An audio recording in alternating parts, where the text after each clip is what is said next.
Chapter 102 April 1846. My feet tread the familiar ground in silence, and I bounce up the 3 small stairs to the entrance with the ease of familiarity. They have not changed. Neither have I. The door could use another coat of paint though. I pull on a cord.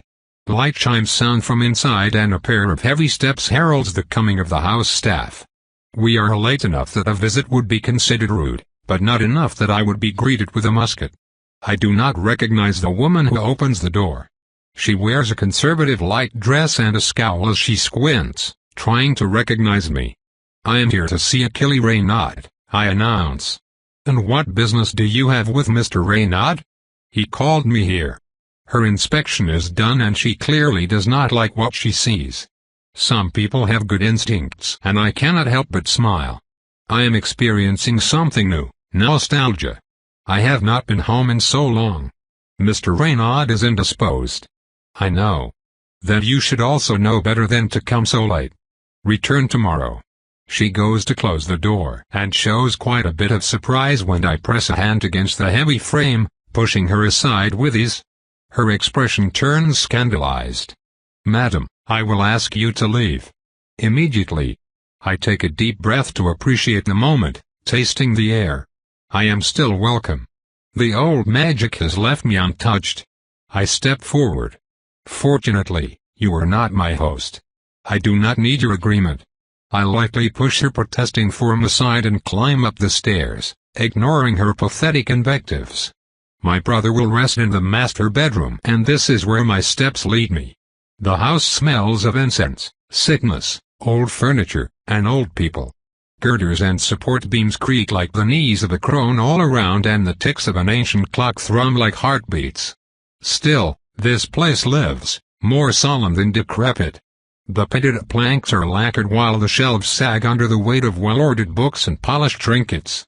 Some of them even look quite expensive. I finally reach the fateful door. When I was a child, this was my father's domain.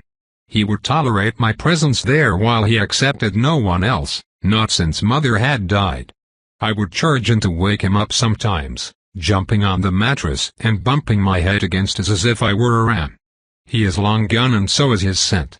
I knock lightly on the door and enter. Most of the furniture must have been replaced at some point. Only the bed itself occupies the same space. In it lies the prone form of my brother. The years have not been kind. I suppose that he is old now at 64. Age does not explain the sunken cheek, the stringy beard or the yellow skin stuck to his skeletal body. Sickness does. His breath comes out raspy and difficult. A desiccated hand grabs at his torso and the probable source of his pain even as he fitfully sleeps. The air is heavy with the smell of medicine. I step closer and find a comfortable chair. I am confident that I was quiet, and yet just as I finish sitting, he pops his eyes open and turns them on me with unerring purpose. They are bloodshot and just as keen and blue as I remember them. His gaze turns to the table at his side and I understand the unspoken request. I stand again and light a few candles before returning to his side. We scrutinize each other in silence. His jaw shifts several times as, I assume, he struggles to find words that he perhaps prepared. I know better and did not even attempt the foolish exercise. "You have not changed at all. Are you still you?" he finally asks, his voice grating from an exhausted throat. I'm afraid that is up for debate, and I wish I could return the compliment. For a moment, the barb throws us back to a time when our conflicted relationship shaped the lives and ears of many a nurse. We both smile at those memories and something clicks between us, a fleeting sense of camaraderie. When Achille next speaks, his voice is softer. "Thank you for coming. I wish it had been sooner but I had a few things to work through. When did you learn that I was still, for lack of a better term, alive?" "Father told me before he passed away." Achilles' eyes grow distant. It took me a long time to accept what he said as more than the delusions of a sick man and even longer to act. I apologize. "No need, Achille." "Yes, need," he retorts. He painfully shifts in his bed and grabs an envelope from his bedside table. The paper is wrinkled and faded by old age and when he hands it to me, I feel a weight inside. His skin is dry and feverish. Father left this for you. There is a key inside. I did not want to give it to a monster. It took a lot of growing up to realize that it was not my decision to take. Self-reflection? Who are you and what have you done with my brother? I retort teasingly as I accept the gift. Achilles' answering smile is brittle and bittersweet. You laugh. I spent entirely too much time growing a business and a family before realizing I had to grow as a person as well. A lot of events happening late in my life have changed my outlook. I had many certitudes. Now, much less so. Je suis surprised, I admit, temporarily reverting to French. Do not be, petite sœur, it is never too late to change. Our moment is interrupted by heavy steps trampling the floor on their way to the bedroom. I recognize the decisive struts, quick breath and dancing heartbeat of a terrified human desperately trying to rally their spirits. The door bangs open and a woman crashes in, head high and armed with an iron poker. A strange sensation of uncanny otherness overcomes me and I grip the couch, fangs almost bared in an instinctive response. It takes all of my self-control to shut my mouth and force myself to relax. She is not me. This was just an illusion, a phantom born from decades spent away from my own blood. She is not me. Her hair is darker and her face smoother. There could be other details but I forgot. I have not seen my own face in so long that her arrival confused me for a while. I notice with some amusement that her reaction mirrors my own, and that the threats and imprecations the iron poker was supposed to back up died on her lips the moment she took me in. We could be sisters. Who are you? She asks with a trembling voice. My guest, Achilles interrupts before I can reply. I let him. Host privilege. Grand-père, the doctor said that you should rest, especially at night. I know, ma petite. This meeting could not wait. Grand-père. Please, you have to take care of yourself. Mademoiselle, can you not come back tomorrow morning? She asks, turning to me. June, listen to me, Achilles speaks in a kind voice that I do not recognize. My brother has changed a lot. The Achilles I knew could not tolerate objections or refusals. He had a very firm idea of his place in the world and everyone else's too. Those who opposed his orders while being his inferior were severely reprimanded and their objections immediately dismissed as the ramblings of an inferior getting out of line and, therefore, unwise. This Achilles is reasonable and patient. June, my dear. You know that some things cannot wait. Please. Tears pearl at the corner of the girl's eyelids. She furiously tries to chase them away by blinking very fast and scowling mightily before turning away and stomping back into the corridor where she stays to eavesdrop with all the spying acumen of a 5-year-old. You have mellowed in your old age, I remark, not unkindly. You don't know the half of it, Achilles replies with a strangled chuckle. That was June, by the way. Your second son's daughter. I know. He welcomes my revelation like a pleasant surprise. You kept an eye on us? Yes. I would have acted if you were facing a true menace, mundane or otherwise. I see, I see. That is good. To return to my change of heart, a great many events rocked my perception of the world in the past few years. June is one of them. My second son turned out to be a major disappointment, while June herself is kind, smart, and responsible. It certainly impacted my opinion on family hierarchy and the merits of male only inheritance. You are not considering. I am. When I die, she will inherit the property and quite a few assets besides. You impress me, I admit with genuine care. Thank you.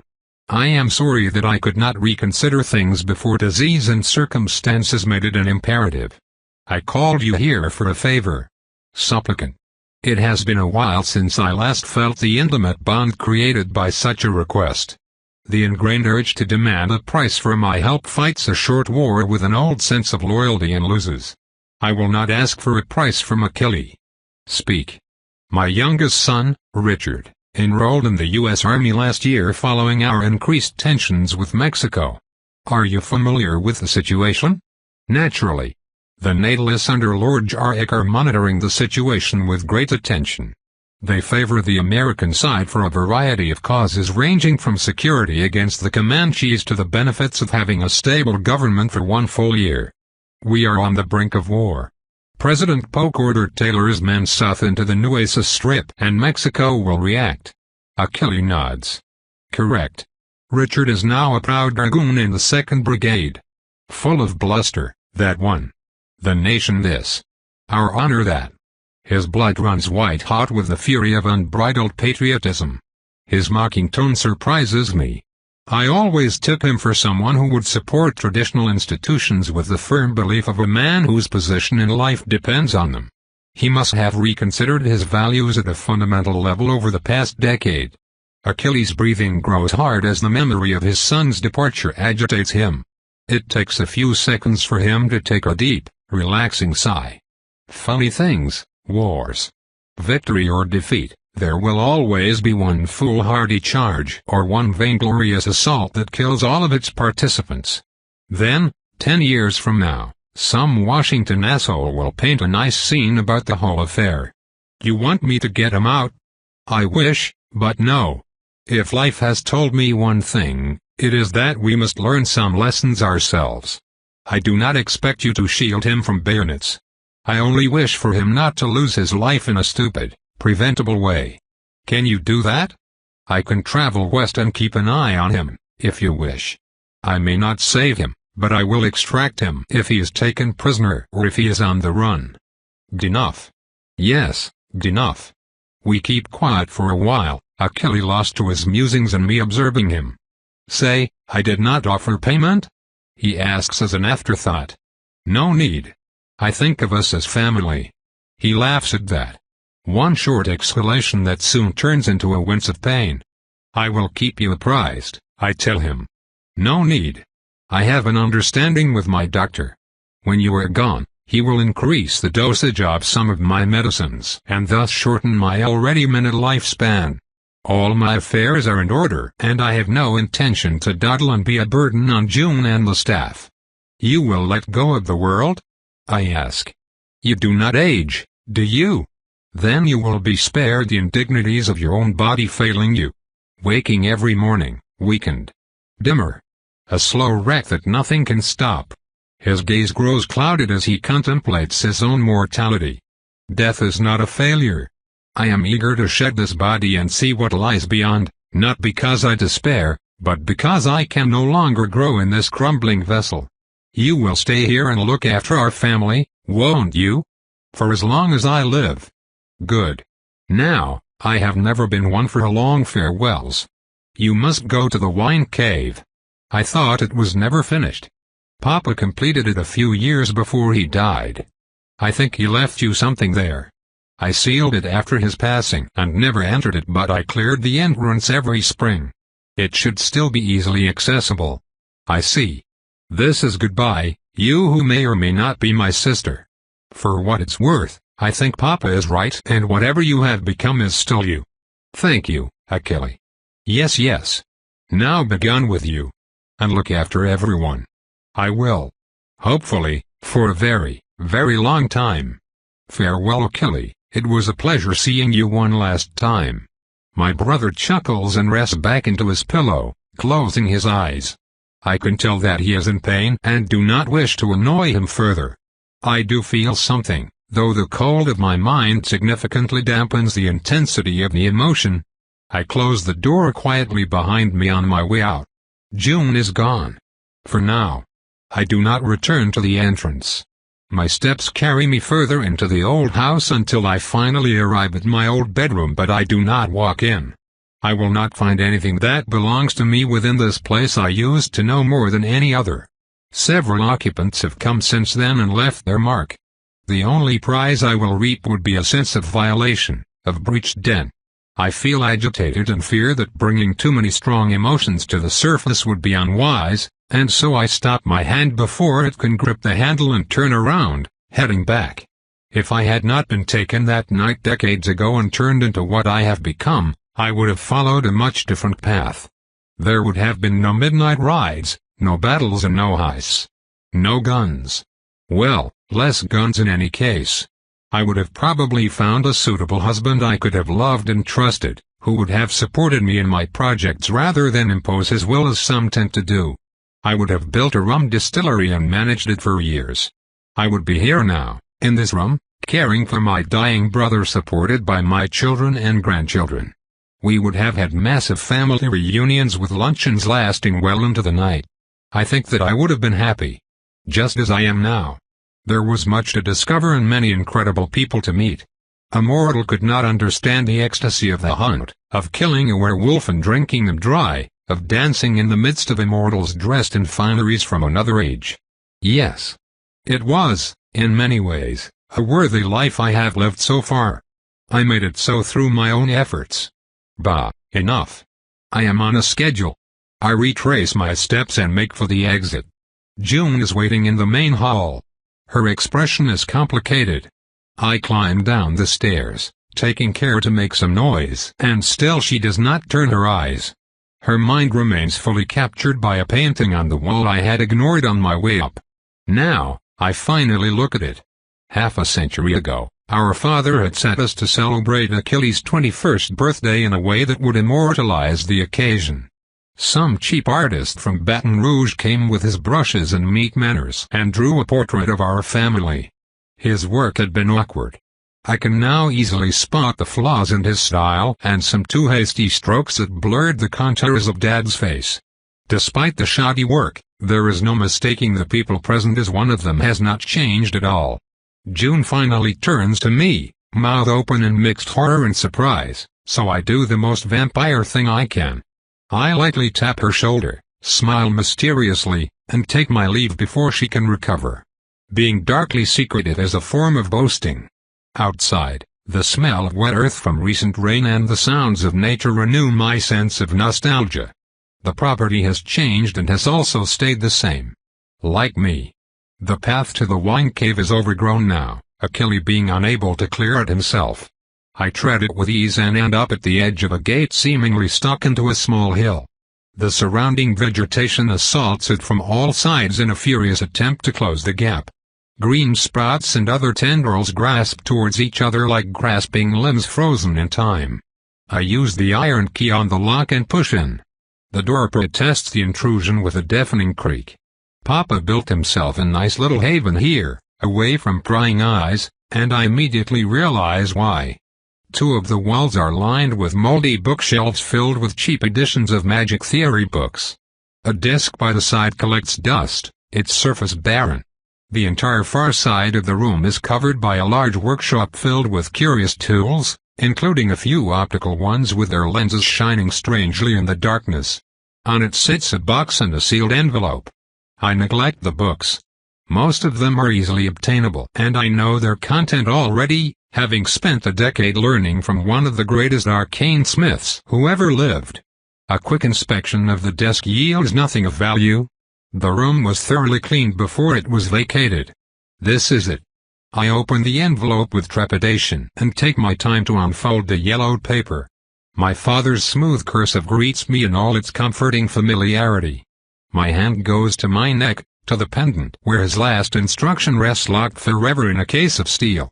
Do not die before me. I fulfilled his request and read the text, written in French, to see if there is another one. My dearest daughter, when you read this, I will probably be in a better place, or at least I hope so. How I wish I could have held you in my arms one more time, but despite your absence I find comfort in the knowledge that you are safe. Jimena kept me aware of your progress through small missives slipped here and there throughout the years. The woman is paranoid. But considering who you face, I suppose caution is warranted. I am leaving soon. As I am writing these words, I have finished tidying up the cave and getting rid of the more incriminating correspondences. Know that I have not spent all of my last few years in idle occupation, sipping rum and flirting with the ladies. Only the majority of them.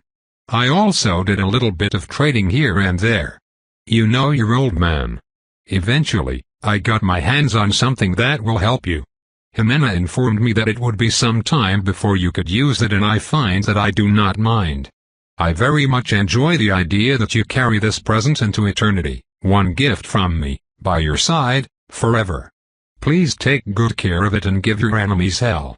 This is farewell, my daughter. I wish I could have helped you through your original projects of having a large family and opening that distillery. Fate had something else in store for you and you faced it head-on like the indomitable woman I raised. Remember me, remember us, and keep an eye out for Killian Swarm. God knows he needs all the help he can get. Your mother would be proud. With all my love. Your Papa. Silly, silly Papa. Silly.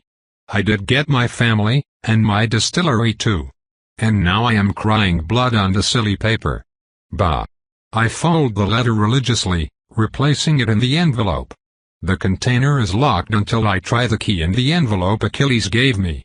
It opens to reveal a velvet-padded interior like a jewelry box, and enshrined within, a mage gauntlet. And what a gauntlet it is! Smooth, elegant lines of the darkest black shine ominously like midnight stars on a glove that redefines threatening grace. If there was ever a vampire empress, she would have worn it. I recognize obsidian as the primary material for the frame, one that is as potent as it is difficult to handle.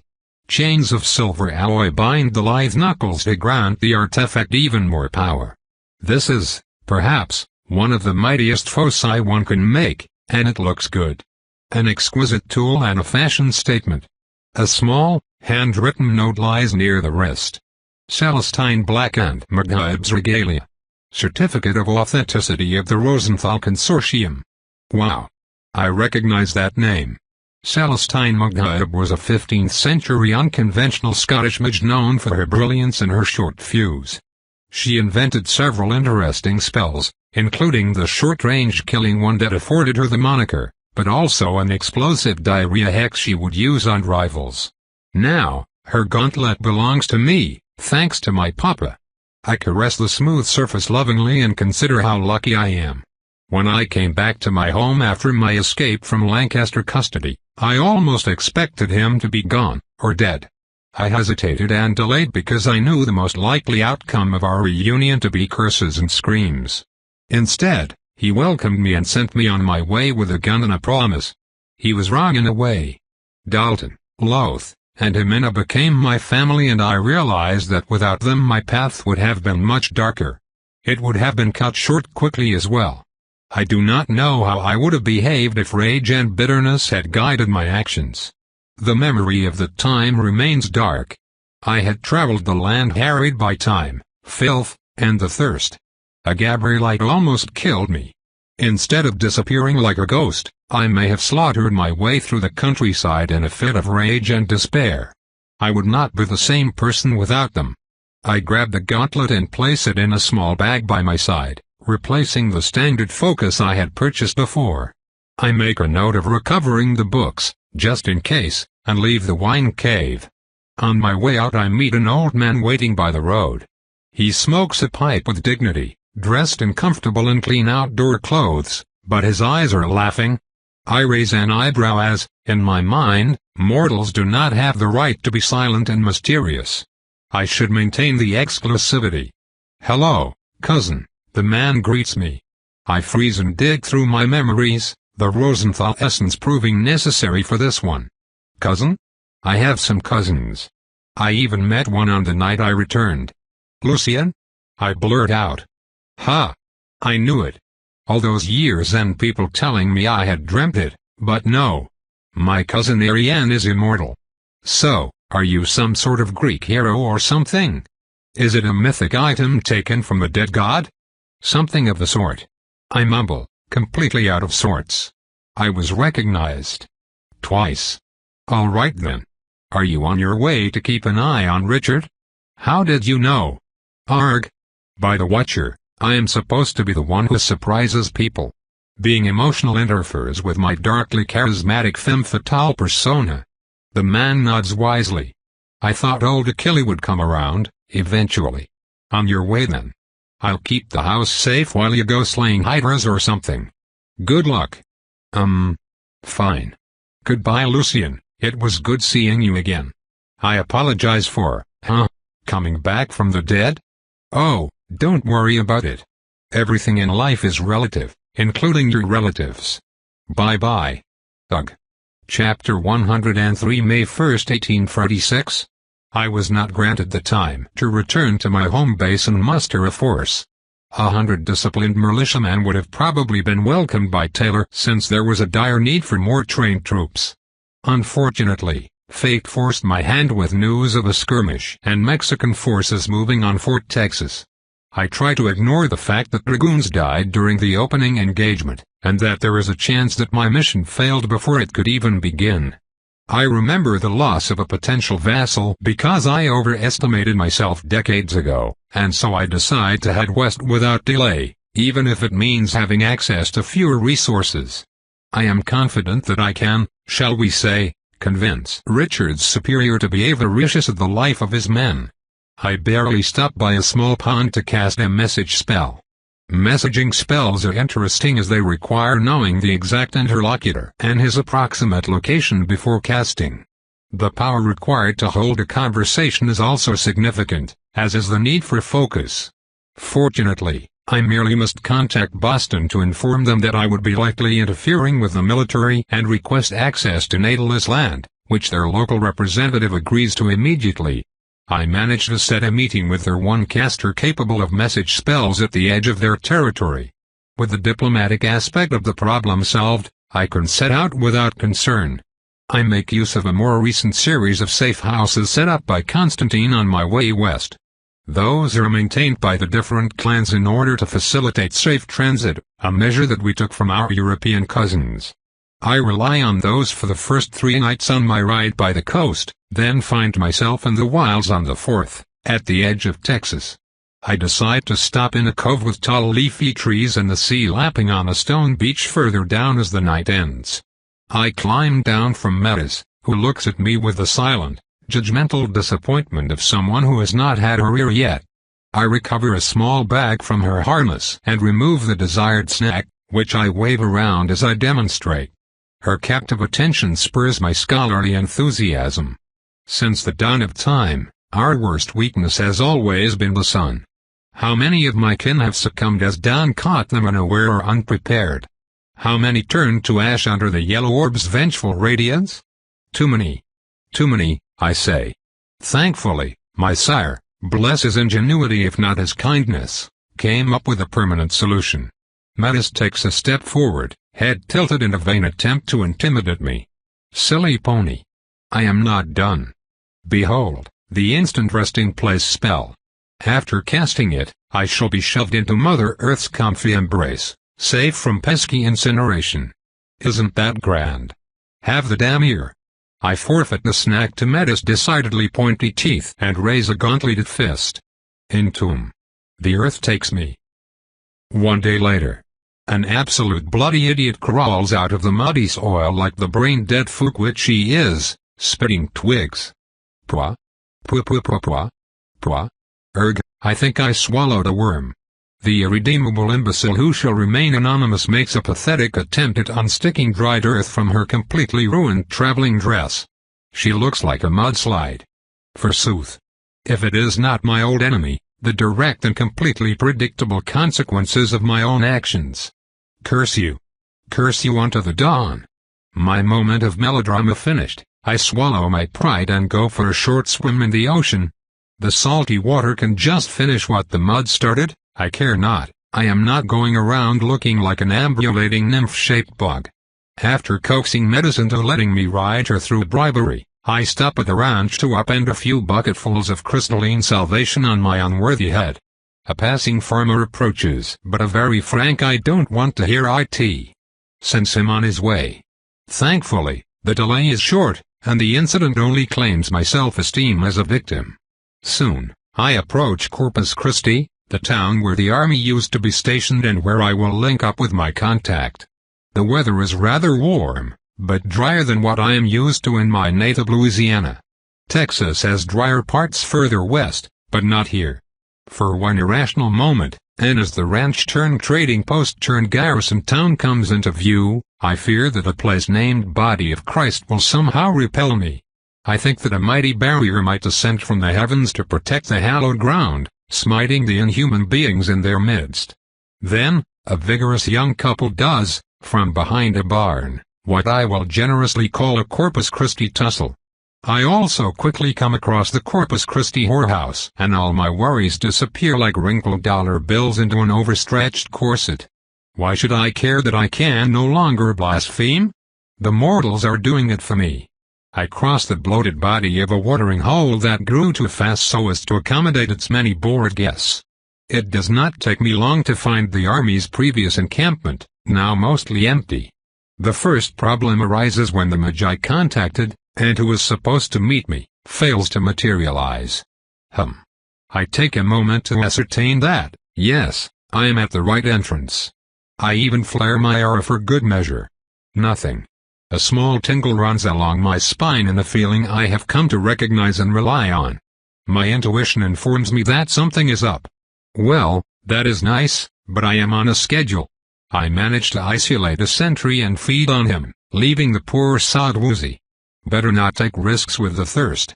I also find the local well and fill a borrowed pot.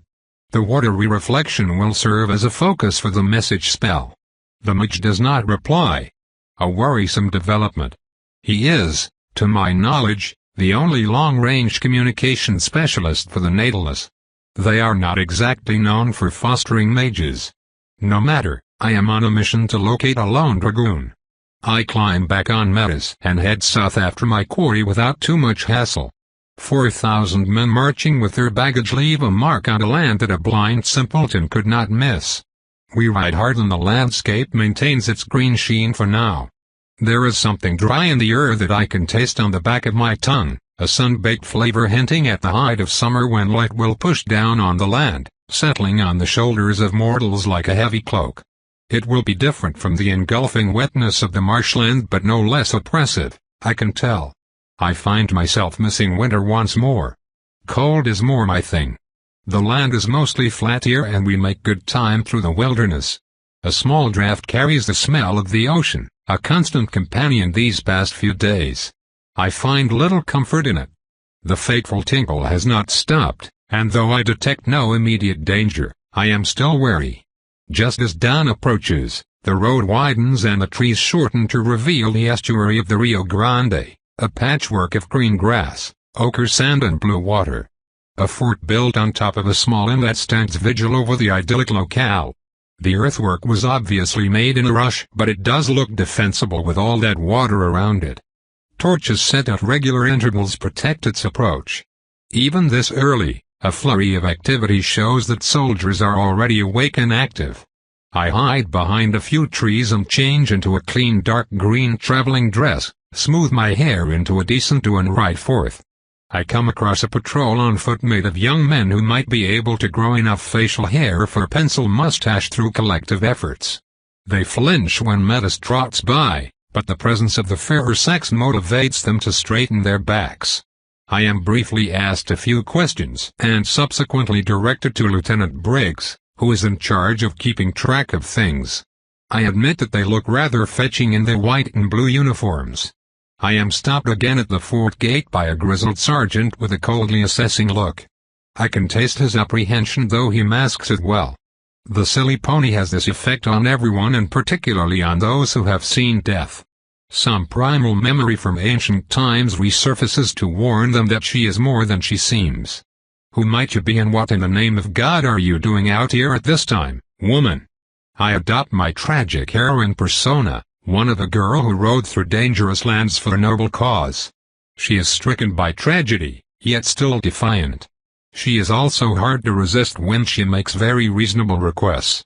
My name is Ariane Reynaud. I bear an urgent message for Richard Reynaud, a dragoon in the 2nd Brigade. I would like to find him, please. I was told that Lieutenant Briggs could help me. I apologize, miss. I cannot grant a civilian access to the camp. We are in a state of war, in case you didn't know. I am aware, sir. I do not need to get in. Knowing where he's and giving him the message would suffice.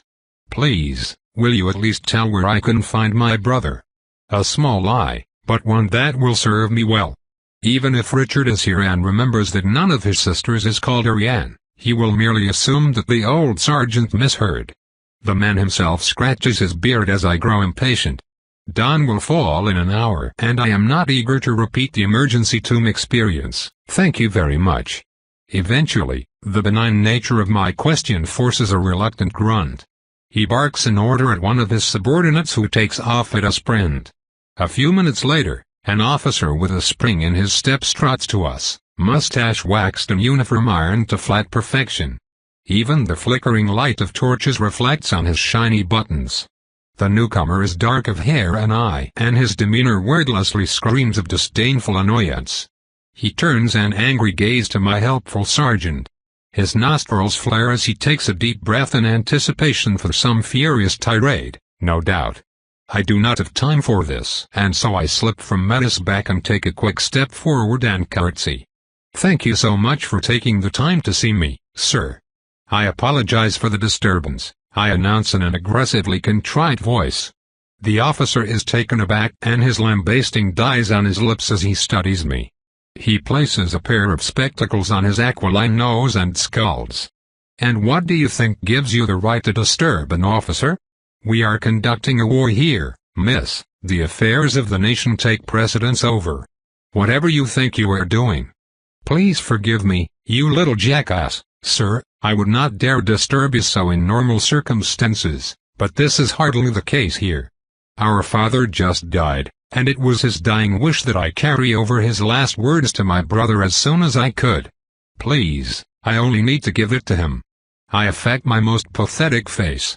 Harmless, lips shaking, and eyes filled with sorrow, I plead with all of my being. It does not take long for the officer to crack under the double offensive of peer pressure and basic human empathy. Unfortunately, his reaction is not the one I expected. The emotion I decipher in his embarrassed face and aura is not acceptance, but guilt.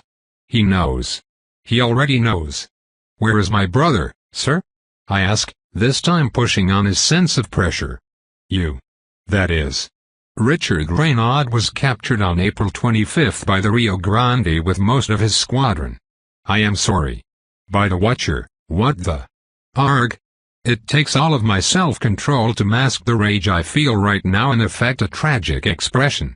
I force my poor mouth into a O of surprise instead of an A of rage. Did I fail before I could even start? As far as we know, they are being treated with care. We recovered some wounded who named your brother amongst the captives, and the Mexicans have so far respected the rules of war. He frowns. Though you never know with those Catholics. The sergeant clears his throat very noisily and the lieutenant immediately tries to correct his blunder. I am sure they are fine. Thank you, Lieutenant. I believe I need a moment.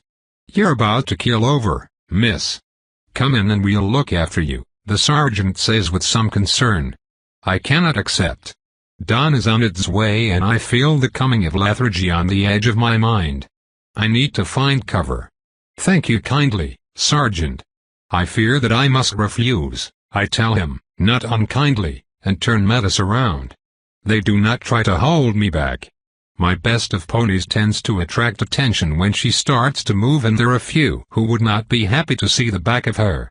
I click my tongue to urge her on and we return north, towards the woods we just passed. I close my eyes and let intuition guide my steps. I need an enclosed space. As we move to the road and eventually to a side path, I consider what I just learned. Richard was captured. Now that my moment of outrage is over, I realize that this might, in fact, be a better outcome. Death in battle is less likely when one is covered in chains and some basement. Isolation, stale water, and hard bread are equally conducive to self-reflection on honor and the glories of war. The problem is that the spirit of fairness and gentlemanly conduct tends to be short-lived in any conflict. It seldom survives the first few battles. I should extract him. Assuming he was taken by Permanentes and not some militia, he will be held at the base of the Mexican forces in Matamoros. The war has not lasted long enough, nor has there been enough battles for there to be a prisoner camp. I am working on more assumptions than facts here, but assumptions are all I have. I ignore the tingle along my spine and realize that we are now above a small entrance into a rocky hill. A quick inspection reveals some sort of smuggler cache, currently abandoned. It should do for today. Or will it? I wince at the memory of the sun on my skin. A flash of phantom pain surges along my flank. The sun and arrogance are the most common killers of our kind, and I just look down on both of them. Out of the hundreds of thousands of days I could spend being alive, there is bound to be an unlucky one. I cannot take the risk of leaving this realm with oaths unfulfilled simply because I refuse to be dirty. Time to bite the bullet. Learning from the previous experience, I undress completely, stash my belongings in my bag, and lift my head to see that Metis already trotted away. I do not have the time for any concealment work. I sigh, raise my gauntlet and cast the spell. 1 day later. I spring from the ground like a devil from his box, in the state of nature and covered in charcoal-colored dust. A quick inspection reveals that none are here to witness my embarrassment, so I simply grab my gear and walk a few hundred feet to the sea for a quick dip. Note to self, find a drying spell. Less than a week after my emergency travel and I am already walking around butt naked like some savage. Truly, the veneer of civilization is a thin one indeed. Metis reappears after I am acceptably dry and we ride west at full speed and right into the American Army. In retrospect, I should have guessed it from the trampled earth, dodged mounted patrols, and numerous animal droppings. Metis and I crest a slope to find the valley before us covered in rows of well-ordered white tents lit by evenly spaced campfires. Even late, the air is filled with the various noises of camp life as soldiers and aides go about their business. I hear laughter, clamors, and orders as well as the clangs and bangs of material being handled by poorly paid men. Nervousness tempered by discipline gives a spring to the step of patrolling officers, and extra strength in the arm of artillerists polishing their limbered guns. They are making ready for battle. I consider going through and immediately realize the massive hassle it would be to lie and manipulate my way through layers of stressed bureaucrats. I turn Metis around and we make for the hills north and away from the Rio. I follow a goat trail up another tiny hill, and as we reach the top, I spot a small copse of dried pine trees. I sample the air. It tastes like sap, leather, soap, cheap aftershave and gunpowder. It also smells like the sea and will do so until I can take a proper bath. Closing my eyes brings into focus the heartbeats of dozen men, and as I turn back, I realize why. This spot provides a commanding view of the valley below. Any scout worth their salt could crawl through the underbrush to count men, horses, and guns with reasonable accuracy. Some enterprising corporal laid an ambush just in case. I could avoid them with significant effort, or I could resort to a little bit of vampiric expediency. I refuse to call it shenanigans. Deception here serves the clear and explicit purpose of saving time, therefore it is a tactically sound, perfectly justified decision, and the fact that I will have fun is only a side effect of said plan. I grab my bag and rummage through it to find my gray cloak, the only cold weather piece of cloth I packed. I drape it across my shoulder and raise my obsidian gauntlet. I love casting in like Ian. New Sharon. Let darkness be. The sentence is barely more than a thesaurus, and still, darkness answers. Even before the words cross my lips, the little light filtering through the cloud cover had dimmed and shadows had stretched like waking cats. The language of magic plays with time and mind like a creature of flesh and blood. The cloak on my back turns into the black of the abyss, like a hole in the world. Filaments quest outward for more fabric to consume, and the vestment becomes almost organic in appearance, a broken entity crawling out from some unspeakable dimension. In my branch of magic, darkness is more than a mere absence of light. It hides and tricks. Sometimes, it hungers, like me. The darkness is a comfortable and welcoming cocoon where the sun is nothing but a distant memory and others lose their way, their ancestral brains screaming for the safety of cave and campfire. I am home. And now, I feel something else, not exactly an imbalance and more an opportunity. With darkness present, its twin concept tugs at me and I am only too happy to oblige. I bend to the side and grab a fallen branch from the rocky ground, which I hold in my free hand to serve as a target. I have a plan. The casting is smooth and effortless as it sometimes happens when the world aligns perfectly. New Surihan. Let there be light. I remember struggling with the spell at first because I thought of light as something that reveals. A mortal tool that I no longer have a use for. I have since realized my mistake. Ours is not the beacon that guides but the Inus Fatuus, the swamp mirage that lures travelers to their death.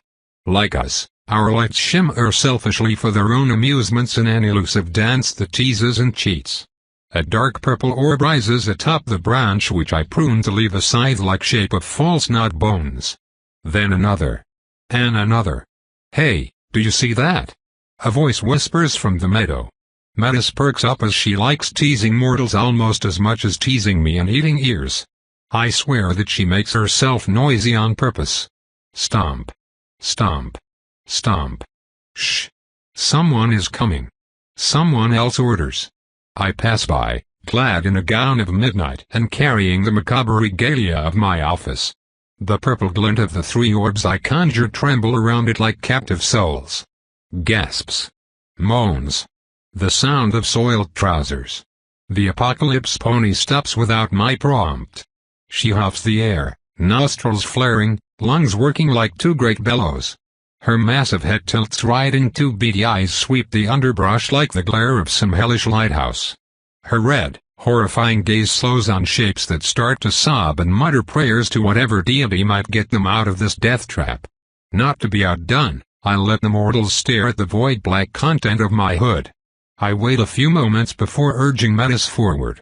She rears and the ground trembles when she lands. Then, we are off. Strangely, the patrol decides not to challenge us. Our travel remains unimpeded as we continue west. I keep the darkness spell active with some effort but drop the light spell to help me hide.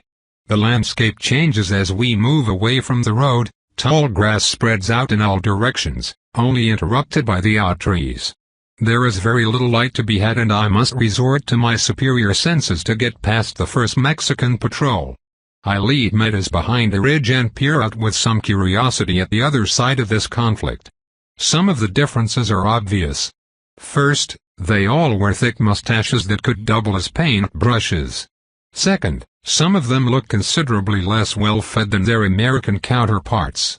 I do not notice any difference in terms of discipline. The squad walks with careful attention under the direction of an officer wielding a small saber. They wear dark blue uniforms, so that only their shakos truly differentiate them from their foes. I see how this could be problematic in a pitched battle. Oh, well. I wait until they are gone and keep moving forward. I still feel the weight of destiny driving me forward. Something is going to happen, I am sure of it. I doubt that the disappearance of my contact is a coincidence. The problem is that I have no idea of what I might face, or even if I would be in danger. To my knowledge, there are no foes here who would justify such actions. As I think, we trudge through more tall grass. I see a tiny mound on my right with a lonely oak, tall and wide. I direct Metis there and jump up to have a look at the obstacle arrayed before me. To the west and 500 paces away, the Ejército del Norte, Mexico's Army of the North, has made camp. Where the American base was made of well-ordered rows so that you could not distinguish one unit from another, this one is made of tents sprouting together like mushrooms, like a patchwork of heterogeneous groups gathering for a festival. Where the Americans had patrolling officers, this one has roving bands of camp followers. Women gossip merrily around cooking pots. The professionalism I had seen in the patrol is much less prevalent here. Most importantly, they lack something that my instincts recognize as drive. There was a sort of hunger hanging around the other army, a sort of excitement, of eagerness. Here, even the regulars eye the command tent with reluctance. They pull on ill-fitting uniforms and slog from unwilling group to weary squad. I am unimpressed. The only noticeable advantage they have is number. Even then, I can spot so many civilians, including whole families, that I am unable to ascertain exactly how many of those present are combat personnel. They do appear to have some cavalry. As for their guns, they all look antiquated. Most of the muskets are the notoriously obsolete and unreliable Brown Bess they must have purchased in bulk from the United Kingdom. Looking at the camp, I come to a realization that chills me more than the sight of battle ever could. Even accounting for irregulars, the Mexican army should have around 4,000 men, while the American has 2,000. The Battle of Waterloo counted almost 20 times that number. 20 times. On each side. By the Watcher, any decisive battle fought here would barely count as a skirmish on the old continent. I would not foolishly assume that we are any different, having only a handful of vampires over the whole of Illinois for example. We barely have 20 lords in total. You could pick up more by carrying a bleeding Lycian from Basel to Paris without trying. I really hope the deterrence Constantine offers and the old clan's arrogance will protect us for a few more decades. Let them dismember India. Let them rend China. Let them not come here. I shake my head. There is nothing I can do right now. I am still a small fry in the grand scheme of things. Worst comes to worst, I have weathered storms before. I am confident that I can find a way to survive this one as well. I assume that the shore will be guarded, or at least populated, and decide to head north again. Metis carries me away from the many lights and into fields of colorful flowers dancing under the light wind. I would find the exercise relaxing if it were not for my ever-increasing sense of, not exactly dread, anticipation. We leave the army to our back and left, waiting a bit before angling back towards the road. A couple of hours later I come across a branch in the path as well as another ambush. High bushes by both sides of the road hide heartbeats and even one person snoring softly. A mage casts a rudimentary spell dragging across the trample road. I can taste their unstable aura at the back, the telltale signs of a poorly trained practitioner. To my knowledge, there should be no mage group in the vicinity. Curious. I can surmise from their location that they are Mexicans. This is a unique opportunity for me to get some information from an isolated group that I can eliminate without major consequences. I need to know more about Matamoros, where I assume the prisoners should be. I need to know if there are any events that would warrant the foreshadowing I feel now.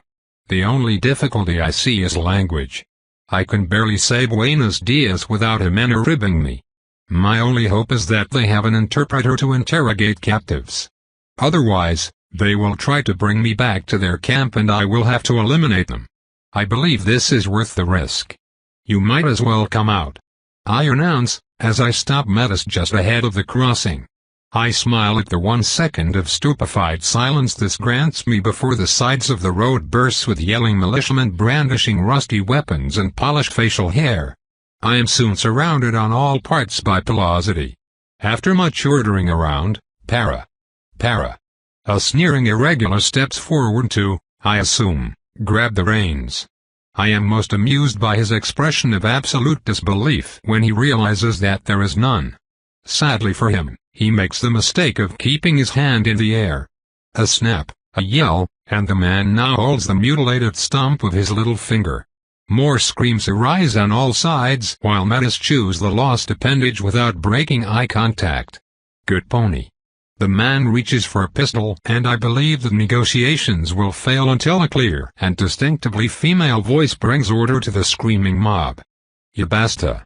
Silence descends upon the quivering assembly and their 9-fingered member. The men part to let through a tall woman who walks with the assured gait of a lioness. They allow her through with obvious respect, to my surprise, and I finally realize my mistake. Some of the women I saw back at the camp were not followers. They were fighters. Clad in the brown traveling robe that has seen much abuse, the woman looks severe. Her dark hair is held in a tight braid and shifts to gray at the temples. Her skin speaks of decades under the sun, so brown and wrinkled it is, and no one would call her beautiful. Yet, she has a sort of magnetism to her. I feel it in her posture and the way she walks, strutting as if she owned the black soil beneath her dusty shoes. She is armed with an antique musket and a long knife hangs by her side. It has seen much use. I admit to being suitably impressed. The unexpected Amazon glares at me with naked malevolence, planted here with her gnarly hands on her waist.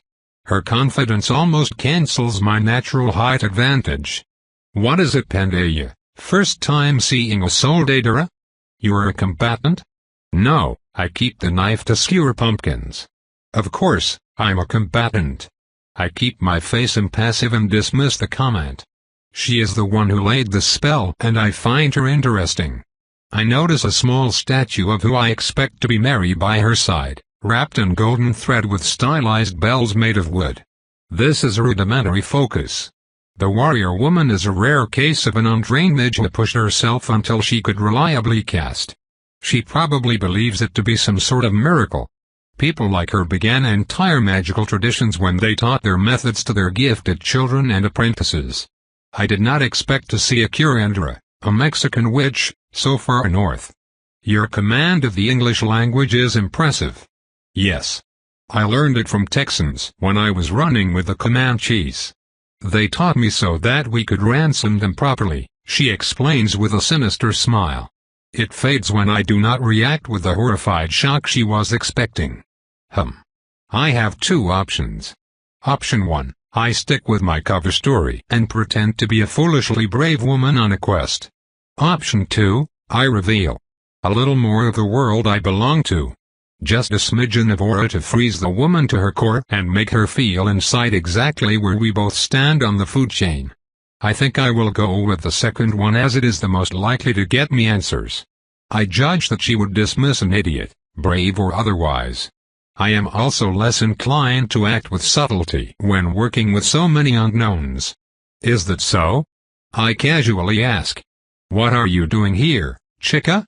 You look lost, she demands, all attempt at subtle intimidation abandoned. Her goons feel like something is odd and close rank on both sides, though they give Metta's head a wide berth. I was on my way to Matamoros to rescue a relative. How about you? Strange place to be lying in wait. Should you not be on the other side of the army? We are not here to serve the government. She spits before her expression turns dangerous. Before she can escalate, I distract her by slipping from Metta's back. My decision causes a small scuffle as my captors scramble to surround me threateningly. This is one of the rare cases where my gender is an advantage. The militiamen may have tried to physically subdue a man attempting the same move. Instead, they just stand at a respectful distance to prevent my escape. They do not know how to handle me. The woman does. I don't know what you think you are doing, chica. We are no longer in your daddy's ranch. You are coming with us nice and slow, and I'll find a general for that fancy stallion of yours. Mare. Huh? Metis is a girl. I bore my essence into her defenseless one with ease. Some mages can resist charm better than others, given enough training. She is not of them. I taste many things from the luminous aura: confidence, annoyance, wariness. Wariness. If you are not serving the government, then what are you doing here? I ask on a cue. I feel her resistance. The setting is wrong, and she knows that she should be the one asking questions. The discrepancy between our apparent hierarchy and the way the conversation flows grates her. I could brute force it, but I stop myself. What would Sinead do? I snuck past both armies and I have seen things. Perhaps I can help? I ask, pushing just a little bit. The crowd is silent as they await the Soldadera's decision. She considers me for one moment and I nudge her curiosity just enough to subsume her natural distrust. We are looking for a beast who preys on the people of the nearby village. He has returned every week for the past month to take someone. He should be back tonight, and this time, he is not leaving. Something clicks in my mind with the inevitability of a falling boulder running down a slope. This is it. The last few nights of tingling spine and of anticipation, of searching in vain for some sort of sign have led to this moment. I am expected to act, assigned a role by the hand of fate, one that I would be unwise to shirk away from. Fate is calling. I have not felt so strong a pull since I saved Melusan back in Louisiana. The consequences of my decision will have long-lasting consequences. I consider ignoring it and rushing to Matamoros, but dismiss the urge almost immediately. I lost a potential vassal long ago by being too greedy, not by being careful. I am not so stupid as to ignore such a dire warning, not to mention that the disappearance of the Natalist mage could very well be related. I must know more. We should head there then, I finally say. Her traits twist with fury, which I expected. I am, after all, challenging her authority by taking the initiative. Before she can manifest her anger, I decide to reveal my hand. I do not blast her with my aura. I push her, pressure her, box her in. The proud woman shivers, frozen to her bones by an otherworldly wind that no cloak can ward off. And then, I am blocked. The idol of the Virgin by her side shines blue in my sight as a warning. No matter, I have already achieved my goal. Perhaps, I repeat more slowly, I can help.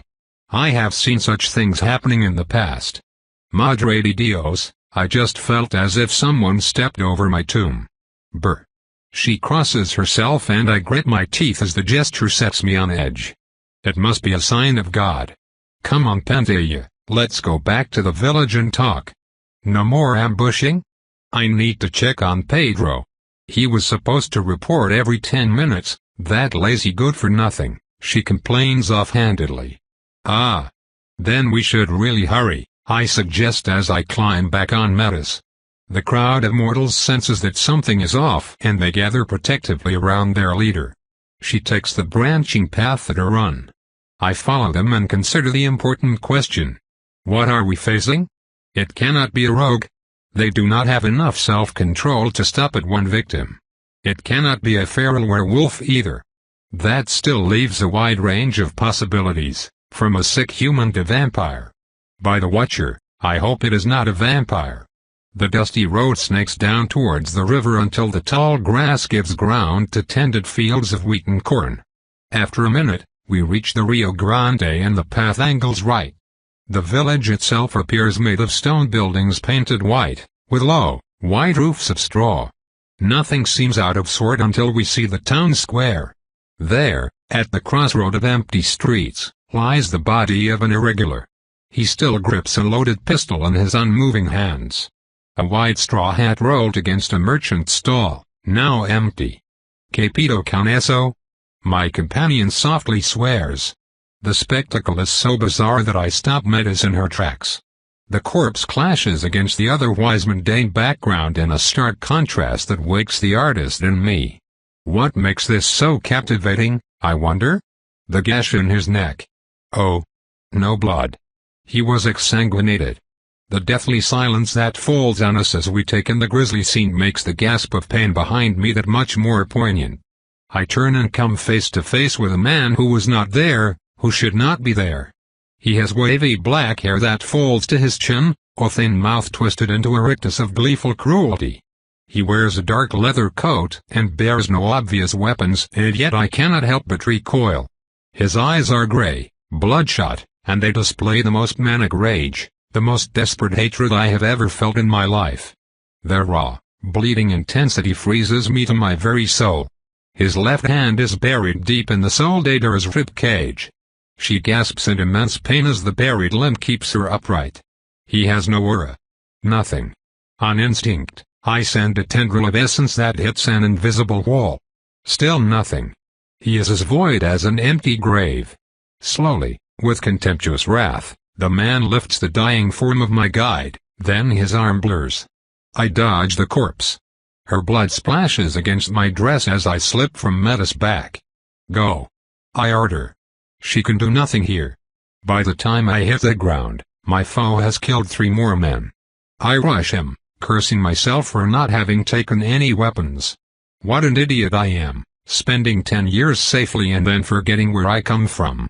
I am not traveling without a full arsenal ever again, even in friendly territory. Then battle is joined and there is no more time for thought. I still have my claws and I still have my skill. I know immediately that it will not be enough. We throw ourselves at each other in a mirror display of fury. Our style is the same aggressive and relentless offense filled with unpredictability. We both walk the edge. One wrong move and the fight is over.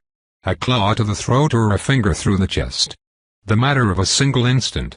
We swipe and dodge and grapple and escape, then I manage to kick him away. He stands there with his condescending sneer while I bend forward covered in wounds. I have deep furrows on my arms and shoulders where he raked or where I dodged a bit too late, dyeing the dress in a darker shade. This is bad. He was always too precise. The issue is not speed, the man simply moves perfectly. He breaks my rhythm. Counters too well. Even with the help of intuition I could not match his peerless style. But I am not done yet. I grab behind me and take one of the stalls by its side, then channel as much Nautilus and werewolf essence as I can to swing it before me. My strength multiplies for a brief moment and I move backward, anticipating his tendency to get in instead of out. The maneuver works. The edge of the stall travels much faster than my arm and the heavy piece of furniture crashes against his guard, shattering in pieces as he strikes it but forcing him to take a step back. Matin. Subdue. 3 purple snakes of chain-link scales whip forth as I charge him. He twists backward and to the right. Into immortal. The man he chooses had been scrambling for his gun instead of running away like the 2 other survivors of this brief slaughter. My foe grabs him by the collar and tosses his mewling form in the path of my spell with disdain. 1 snake impacts but the 2 others dodge around. The sneering man boots the mortal in the back, pushing him to me. He jumps over the now captured militia and straight at me, leaving both bindings behind. In instead of out. As planned. Perfect. I drop the spell and cast the wand I had prepared in the meanwhile. I expected him to find a way to close the distance. Jarn. Flay. The backlash of merely speaking my sire's creation sends a ghastly sensation up to my elbow, like being caressed by razor blades that never quite pierce the skin. My foe is not quite so lucky. The spell catches him mid-air. It shreds his extended arm to the marrow and climbs up to the right side of his face, leaving behind mangled, bloody chunks of flesh clinging to exposed bones. I sneer and turn. The man's coat disintegrates to reveal a silver collar that stops the damage from hurting his neck. He lands and charges without pause. His hand strikes my chest. I deflect as best as I can. Pain. Movement. I crash through a shoddy brick wall back first, through filthy muck and against a pile of hay. It softens the landing, somehow. More pain. I cough blood. That jerk got me in the lung. By the Watcher, what the hell? So fucking strong. Need to get out. I cannot win. Still cannot even feel his aura, nor hear him. I am pretty sure he is a vampire from the way he moves and with such perfect control, he has to be a lord. I need to escape. I climb to my feet, hands against the gaping wound in my flank. Claws are crystallized essence and the damage they inflict does not heal quickly. I am a mess and this place stinks. Speaking of which, that smell is familiar. Yes. This could work. Desperate time. Desperate measures. My enemy steps into the small pigsty just as I break the far wall with a tart punch. One of his arms is just meat and I would expect his expression to have changed. It is not. He is the same controlled maniac as he was 10 seconds and an eternity ago. Worse, the wounds are knitting shut as I watch. Unbelievable. He steps forward. He dodges under the lantern I throw at him, arching an imperious brow as if asking me, really? The lantern impacts against its intended target, covering it in burning oil. For the first time since we started to fight, my foe shows the first sign of hesitation as an ear-piercing, horrendous screech assaults his senses. He turns just in time to be pelted by the flaming wreck of the pen gate. Several 100 pounds of porcine fury charge with the might of a creature with nothing to lose. I did it. I channeled chaos. Ha! I boast as I escape the death trap through the newly made emergency exit. I land in an enclosure and take off as fast as I can. I see the river in the distance. Perhaps I can. Something grabs my neck and flings me against a post. Sharp things dig into my heel before I can even push myself away. Another post. Grabbed again. Left arm snapped. I grunt in pain and fight back with claws and feet. Too strong. He punches me in the face. I see stars. Not giving up yet. Another wall. I push back but he holds my head against the unyielding bricks. Agony. I scream, this time. Too much. He severed my spine. Cannot move. The sky. I gasp. Cannot angle my gauntlet. The man is there. For the first time, his smile broadens. Fangs. 4. 6. 8. 8 fangs total. A devourer. Hello, sister. I am so He kneels by my side with casual grace. A bloody hand exposes my neck despite my weak struggles, then he bites. The 8 little stilettos dig into my essence like needly spider legs. The pain they cause is intimate and exquisite. Agony expands to smother my thoughts, my instincts. He has not even drawn it in yet. Toying with me. That is enough, Malakim. A voice I have not heard in decades now breaks the silence, warm and soft as desert sand. I cling to it despite knowing better because I teeter on the edge of the abyss and any buoy is better than none. One pull is all Malakim needs to destroy me. I am powerless. I hate being powerless. Everything hurts so much. Let her go. I flop back to the ground. Less suffering now. I regain enough presence of mind to take in the newcomer. I know who he is. I would recognize the dark hair, the intimidating presence, and the kingly beard from among a million faces. I simply cannot believe it. He should not be here. They should not be here. Greetings, little princess. It has been quite some time. We have a lot of catching up to do. I am so fucked. Toad continued. Thanks for listening.